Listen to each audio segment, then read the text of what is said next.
Muaz and moms cooking চ্যানেলে আপনাদের সবাইকে স্বাগত।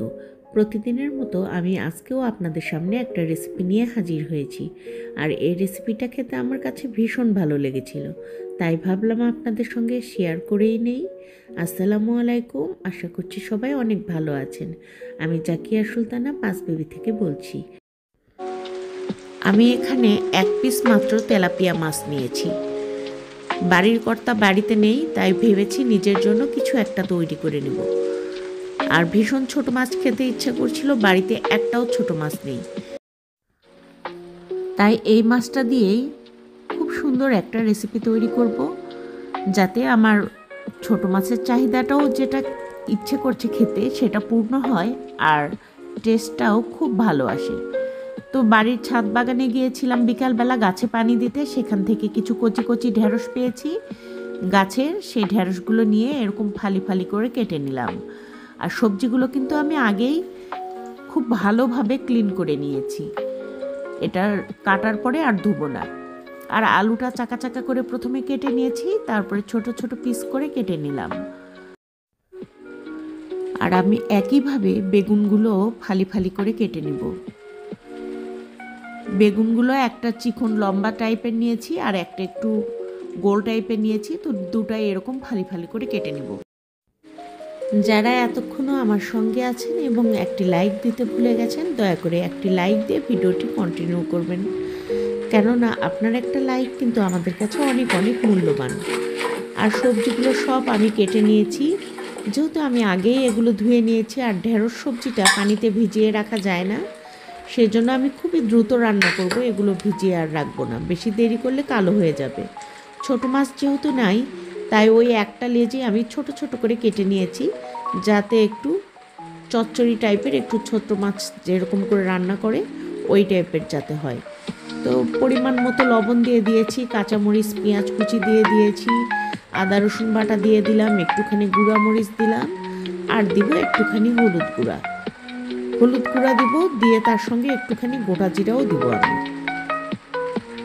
দেখতেই পাচ্ছেন সবগুলো মশলা দিয়ে নিলাম। এখন আমি হাত দিয়ে এটা মাখবো, হাত দিয়ে খুব ভালোভাবে মাখিয়ে নিতে হবে।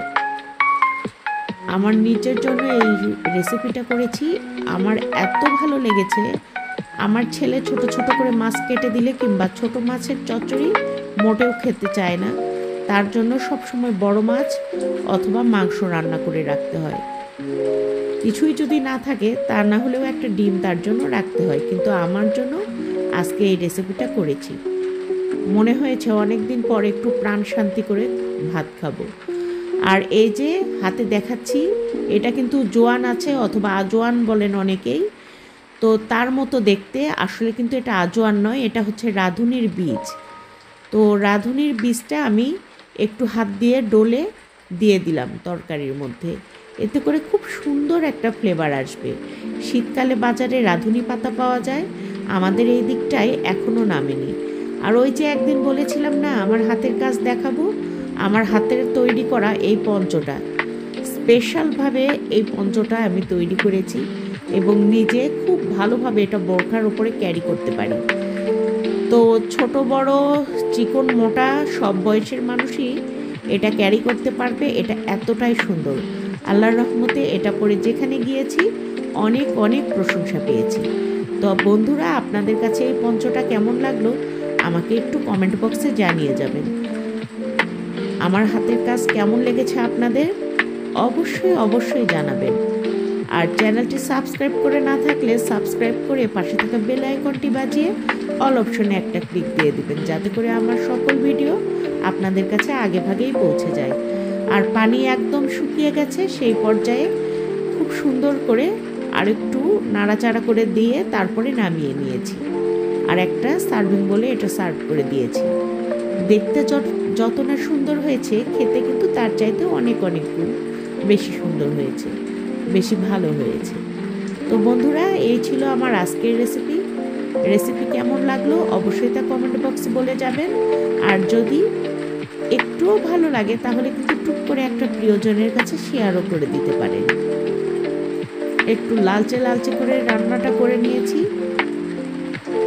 এরকম চচ্চড়ি খেতে আমার খুবই ভালো লাগে। কতটা লোভনীয় হয়েছে দেখেন। যারা ভোজন রসিক তারা নিশ্চয়ই দেখে বুঝতে পারছেন এটা কতটা টেস্টি হবে। তো বন্ধুরা, সবাই ভালো থাকবেন, সুস্থ থাকবেন। আজকের মতো এখানেই বিদায় নিচ্ছি। দেখা হবে নেক্সট ভিডিওতে, যদি আল্লাহ পাক আমাকে বাঁচিয়ে রাখেন। তো আবারও হাজির হয়ে যাব নতুন কোনো রেসিপি নিয়ে। সে পর্যন্ত বিদায় নিচ্ছি। আল্লাহ হাফেজ।